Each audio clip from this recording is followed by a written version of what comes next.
الحمدللہ اللہ کے گھر کو آباد کرنا یہ اپنے ہی گھر کو آباد کرنے کی چابی ہے۔ لوگ فرماتے ہیں کہ جس بندے کے معاشی حالات ٹھیک نہ ہوں، مالی طور پہ کمزوری ہو، وہ اگر مسجد میں جھاڑو دینا شروع کر دے تو اس کے مالی حالات بہتر ہو جائے۔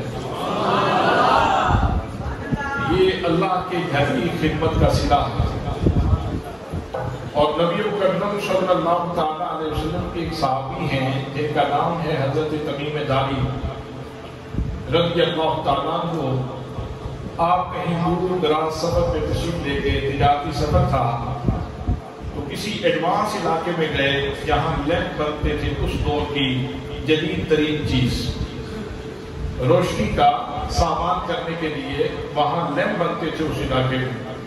تو وہاں جا کے انہوں نے جب وہ خمکمے دیکھے اور لوگوں کے گھر روشن دیکھے تو ان کے دل میں خواہش پیدا ہوئی کہ میں یہاں سے یہ لیمپ خریدوں گا اور اپنے نبی پاک صلی اللہ تعالیٰ علیہ وسلم کی مسجد کی روشنی کے لیے یہاں سے لے جاؤں۔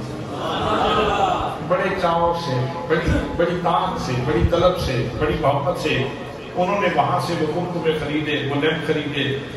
جس طرح کی شیپ تھی اس دور کی، تو لے کے جب مدینہ طیبہ میں آئے، نماز عصر نبی کریم صلی اللہ تعالیٰ علیہ وسلم کے ساتھ ادا کی۔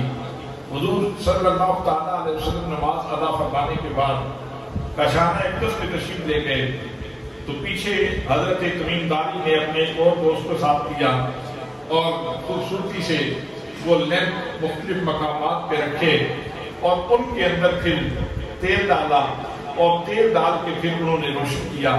تو جب حضور صلی اللہ تعالیٰ علیہ وسلم نماز مغرب ادا کرنے کے لیے تشریف لائے تو پوری مسجد تاپا تاپا، منور اور روشن میرے آقا کریم صلی اللہ تعالیٰ علیہ وسلم نے نماز پڑھائی۔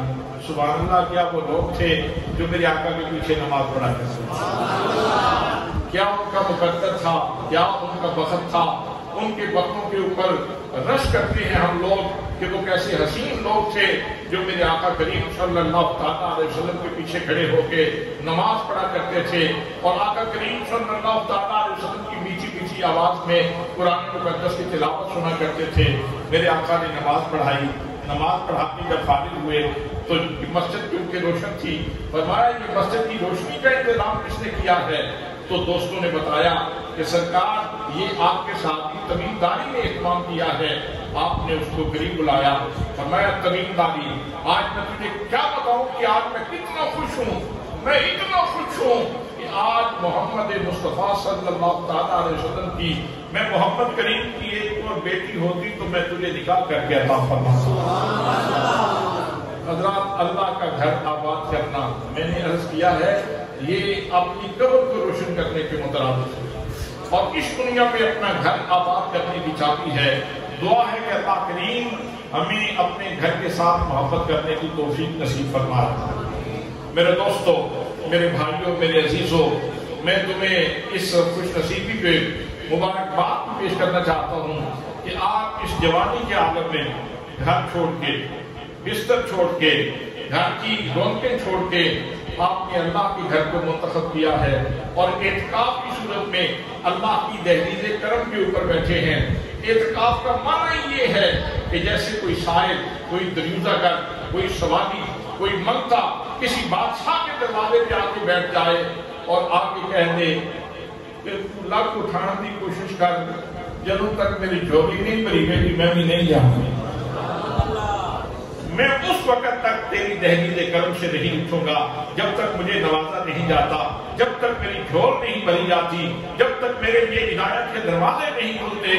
حضرات محترم، اعتکاف بھی ایسے ہی ہے۔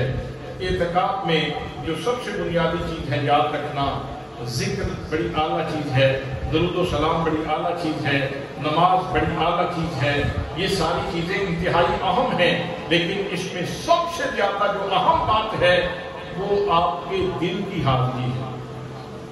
وہ آپ کے، میں نے کیا کہا، وہ کیا ہے؟ وہ آپ کے دل کی حاضری ہے۔ جتنی حضوری کے ساتھ، حضور قلب کے ساتھ، جتنی محبت کے ساتھ آپ یہاں بیٹھیں گے اتنا ہی آپ کو نوازا جائے گا۔ ادھر ادھر دھیان بھی رکھیں لا الہ الا،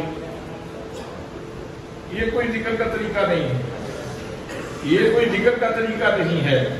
ذکر کرو تو پتہ چلے یہ اللہ کا عاشق ذکر کر رہا ہے، یہ اللہ کی محبت میں تڑپنے والا ذکر کر رہا ہے اس جوانی کے عالم میں۔ اگر اللہ کریم آپ کو اپنی محبت کی سوغات نصیب فرما دے اور اپنے محبوب صلی اللہ تعالیٰ علیہ وسلم کی محبت کی سوغات نصیب فرما دے تو پھر دنیا میں آپ سے بڑا امیر آدمی کوئی نہیں، دنیا میں آپ سے بڑا امیر کوئی آدمی نہیں۔ اس لیے ہمیشہ اللہ تعالیٰ کی بارگاہ میں یہ سوغات محبت کا سوال کرتے رہنا چاہیے۔ عطا اسلاف کا جذبے درو کر، شریک زمرہ لا یحزنوں کر، خیرت کی گچیاں سلجھا چکا میں، میرے مولا مجھے صاحب جنوں کر، میرے مولا مجھے صاحب جنوں کر۔